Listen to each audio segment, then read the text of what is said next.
City India news Telugu. Srikanth Raju, నేను clinical director vascular surgery, senior consultant vascular endovascular surgeon Yashoda hospitals Hitec city నుంచి ఈరోజు మహబూబ్ నగర్కు రావడం జరిగింది. ఈరోజు నేను మీ ముందు అందరికీ రావడానికి ముఖ్య కారణం ఏంటంటే ఒక ఇంపార్టెంట్ ఆరోగ్య సమస్య గురించి మీ ముందు మాట్లాడడానికి వచ్చాను. అదేంటంటే పెరిఫెరల్ ఆర్టీరియల్ డిసీజ్. ఆ పెరిఫెరల్ ఆర్టీరియల్ డిసీజ్ అనే ఒక సమస్య ఇప్పుడు చాప కింద నీరులాగా చాలా వేగంగా చాలా ఎక్కువ మందికి ఈ వ్యాధిగ్రస్తులు అవుతున్నారు దీనికి. సో యూజువల్గా ఏంటంటే ఇప్పుడు మన ఇండియా అనేది డయాబెటిక్ క్యాపిటల్ ఆఫ్ ద వరల్డ్గా తయారైంది. సో ప్రతి ముగ్గురులో ఒకరికి డయాబెటీస్ అనేది వస్తుంది. ఈ డయాబెటీస్ వచ్చిన ప్రతి ముగ్గురులో ఒకరికి ఈ పెరిఫెరల్ ఆర్టీరియల్ డిసీజ్ వచ్చే అవకాశాలు చాలా ఎక్కువగా ఉన్నాయి. అండ్ ఈ పెరిఫెరల్ ఆర్టీరియల్ డిసీజ్ వచ్చే వాళ్ళకి రిస్క్ ఫ్యాక్టర్స్ ఏంటంటే ఎవరైతే డయాబెటీస్ అన్కంట్రోల్గా ఉంటుందో, అదే మాదిరి ఉదరకాయం ఎక్కువగా ఉంటుందో, సెడెంటరీ లైఫ్ స్టైల్ ఎక్కువగా ఉంటారో, దాంతోపాటు పొగాకు రిలేటెడ్ వస్తువులు వాడడం అంటే ఐదర్ ధూమపానం చేయడం కానీ దాన్ని సేవించడం కానీ ఇవి చేసే వ్యక్తులకు ఈ వ్యాధి లక్షణాలు ఎక్కువగా వచ్చే అవకాశాలు ఉంటాయి. ఇవి వచ్చినప్పుడు వాళ్ళకు వచ్చే ముఖ్య లక్షణాలు ఏంటంటే నడిచేటప్పుడు పిక్క కండరాలు తొడ కండరాలు గట్టిగా పట్టుకొని ఆ నొప్పి వల్ల నడవలేకుండా ఉంటారు. పాదాలు చల్లబడిపోవడము, విపరీతమైన నొప్పి రావడము, దానివల్ల వారు ప్రాణం తీసేసుకోవాలి అని అనిపించే అంత నొప్పి వారికి జరగడము, అదే మాదిరి కాళ్ళలో మారకుండా పుండ్లు అయ్యి అవి గ్యాంగ్రీన్గా మారడము, కుళ్ళిపోయి చెడు ద్రవాలు బయటికి రావడము ఇలాంటివి జరుగుతూ ఉంటాయి. అలాంటి పేషెంట్స్ మా అలాంటి వాస్కులర్ సర్జన్ దగ్గరకు వస్తే ఈ పెరిఫెరల్ ఆర్టీరియల్ డిసీజ్ అనే సమస్య ఉందనేది గుర్తించి దానికి తగినట్టు ఒక సిటీ స్కాన్ చేయించి ఎక్కడెక్కడ కాళ్ళలో రక్తనాళాల్లో బ్లాకేజెస్ ఉన్నాయో చూసుకుని దానికి తగిన విధంగా ఎలాగైతే మనకు హార్ట్కి బైపాస్ చేస్తామో, ఎలాగైతే హార్ట్కి స్టంట్ మనం పెడతామో, అదే మాదిరి కాళ్ళలో రక్తనాళాల్లో కూడా రక్త సరఫరా పెంచడానికి మనం కాళ్ళలో బైపాస్ సర్జరీ చేయొచ్చు. అదే మాదిరి బెలూన్ యాంజియోప్లాస్టీ స్టంటింగ్ చేసి ఆ రక్త సరఫరా పెంచి తద్వారా వారి కాల్ని వారి ప్రాణాన్ని కూడా కాపాడే అవకాశం ఉంటుంది.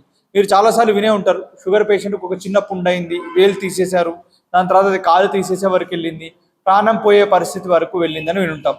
సో ఇండియాలో ఏంటంటే చాలామంది సింగిల్ బ్రెడ్ అన్నర్స్ కాబట్టి ఇంట్లో వాళ్ళ పెద్ద దిక్కు ఎవరికైతే ఇలా కాలు తీసేసే అంత పరిస్థితికి వెళ్ళింది అనుకోండి, వాళ్ళ కుటుంబం కూడా రోడ్డు మీదకి వస్తుంది.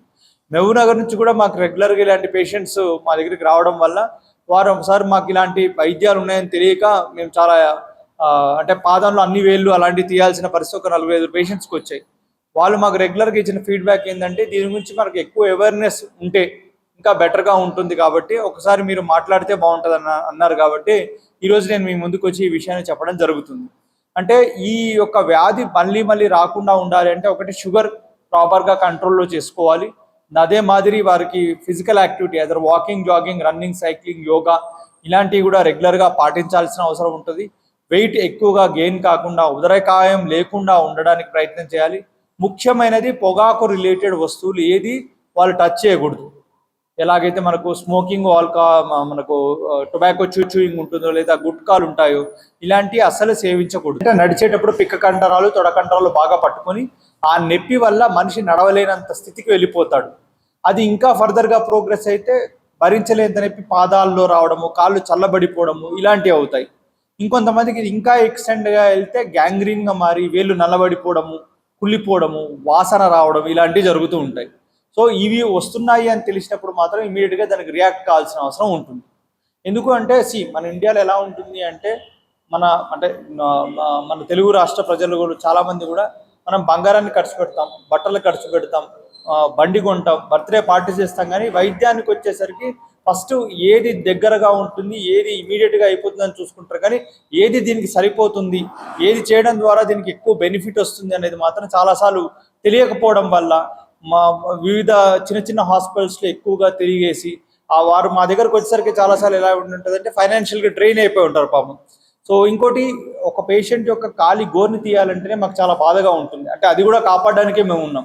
కానీ ఒక పేషెంట్ వేలు తీయడము, పాదంలో అన్ని వేలు తీయడము లేదా కాలు తీయడం అంటే చాలా పెద్ద విషయం. అంటే సైకలాజికల్గా కూడా చాలామంది పేషెంట్స్కి ఎప్పుడైతే ఇలాంటి మేజర్ యాంపిటేషన్స్కి గురి అవుతారో యాజ్ పర్ స్టడీస్ కూడా 30% ఆఫ్ పేషెంట్స్కి నెక్స్ట్ 3 yearsలో ఇంకో కాలు కూడా పోయే అవకాశం ఉంటుంది. మేజర్ హార్ట్ అటాక్స్ వచ్చే అవకాశాలు కూడా వీళ్ళకు ఉంటాయి.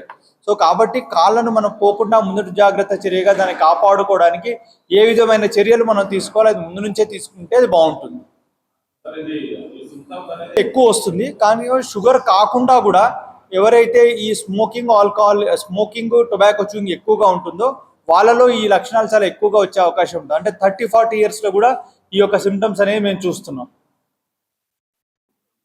ఇమీడియట్గా అట్లీస్ట్ దగ్గరలో ఉన్న ఇక్కడ మన మహబూబ్ నగర్ లాంటి పరిస్థితుల్లో ఒక ఫిజిషియన్ లాంటి ద్వారా వారి దగ్గరికన్నా వెళ్ళి చూపించుకున్నట్టయితే యూజువల్గా most of the times arterial Doppler అని టెస్ట్ చేస్తారు. అందులో ఎప్పుడైతే బ్లాకేజెస్ ఉన్నాయి, అందులో రక్త సరఫరా తక్కువగా ఉంది అంటే మాత్రం మాలాంటి యశోద హాస్పిటల్ కానీ మాలాంటి వాస్కులర్ సర్జన్ని కానీ మీరు కన్సల్ట్ చేయాల్సిన అవసరం ఉంటుంది. ఇప్పుడు యశోద హాస్పిటల్స్ ప్రత్యేకంగా మా హాస్పిటల్లో స్టేట్ ఆఫ్ ఆర్ట్ ఇన్ఫ్రాస్ట్రక్చర్ ఉండడం వల్ల ఇలాంటి అత్యాధునికమైన ప్రొసీజర్స్కి తగిన ఎక్విప్మెంట్ కానీ దానికి తగిన టెక్నాలజీ కానీ ఉండడం వల్ల ఈ యొక్క ఆపరేషన్స్ ఏవైతే ఉన్నాయో అత్యంత తక్కువ ధరకే మనం చేయడం జరుగుతుంది. కాకపోతే ఇది ఇలా సౌలభ్యం ఉందనే విషయం చాలా మందికి తెలియకపోవడం వల్ల వారు మా దగ్గరకు వచ్చేసరికి మేజర్ యాంపిటేషన్స్ అవుతున్నాయి. ఇంకోటి, మనం గుండెకి ఇచ్చే ఇంత ఇంపార్టెన్స్ ఎప్పుడు కాళ్ళకి ఇవ్వం. ఈ పెరిఫెరల్ ఆర్టరియల్ డిసీజ్ అంటే ఏంటిది అంటే కాళ్ళలో రక్తనాళాల్లో బ్లాకేజెస్ ఏర్పడడం. ఇది గుండెలో రక్తనాళాలు బ్లాకేజ్ ఏర్పడితే మనం కొరనరీ ఆర్టరీ డిసీజ్ అంటాం. కాళ్ళలో రక్తనాళాల్లో బ్లాకేజ్ వస్తే మనం దాన్ని పెరిఫెరల్ ఆర్టరియల్ డిసీజ్ అంటాం. కానీ కాలికి మనం ఎప్పుడు అంత ఫాస్ట్గా ఇంపార్టెన్స్ ఇవ్వం. గుండెకి అనుకోండి ఆగిపోతుంది, మనిషి చనిపోతాడనే భయంలో ఇమీడియట్గా దానికి తగిన వైద్యం తీసుకుంటాం. కానీ కాలుకి వచ్చేసరికి తెలియకుండానే ఒక నెగ్లిజెన్సీకి గురి అయిపోయి మేజర్ యాంపిటేషన్స్కి అవుతుంది. యాక్చువల్లీ స్పీకింగ్ మన తెలుగు రాష్ట్రాల్లో యాజ్ పర్ సెన్సెస్ కూడా నెంబర్ ఆఫ్ యాంపిటేషన్స్ అయ్యే పరిస్థితులు మన దగ్గర చాలా ఎక్కువగా ఉన్నాయి. అది వేలు తీయొచ్చు, పాదాలు తీయొచ్చు, కాలు కింది భాగము పై భాగం వరకు తీయడము, ఏదైనప్పటికీ కూడా మేజర్ యాంపిటేషన్స్ మనకు చాలా ఎక్కువగా అవుతుంది.